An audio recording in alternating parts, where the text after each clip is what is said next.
আসসালামু আলাইকুম। যে বাচ্চাগুলো দেখতে পাচ্ছেন এগুলোর বয়স আজকে 5 দিন। রানীক্ষেত ভ্যাকসিন করা হয়েছে সকালবেলা। তো ভ্যাকসিন করার নিয়মটা হচ্ছে ছোট বাচ্চার জন্য 1000 বাচ্চার জন্য 5 দিনের ক্ষেত্রে 1000 বাচ্চার জন্য 5 লিটার।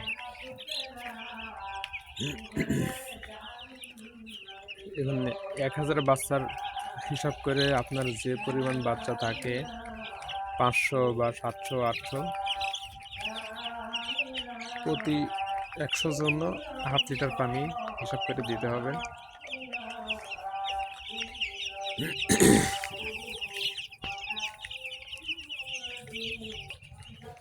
তো আলহামদুলিল্লাহ বাচ্চা আজ পর্যন্ত কোনো সমস্যা হয় নাই একটা বাচ্চারও।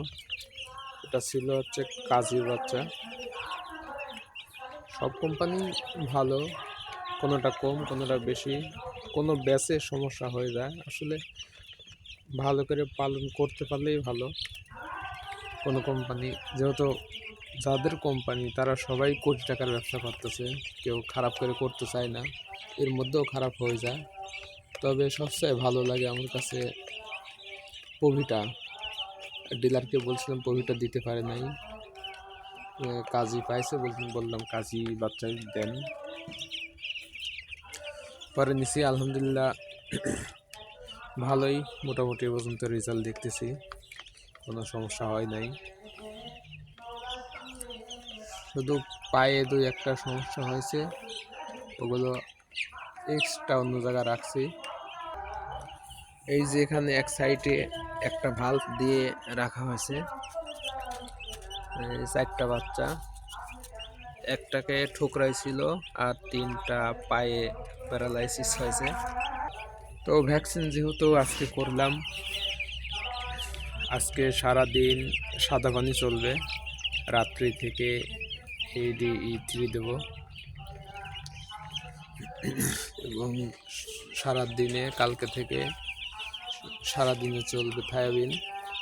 দিনে থায়াবিন আর রাতে শীতের সময় ওটা শরীর গরম রাখার জন্য ADE দেব, ভিটামিন।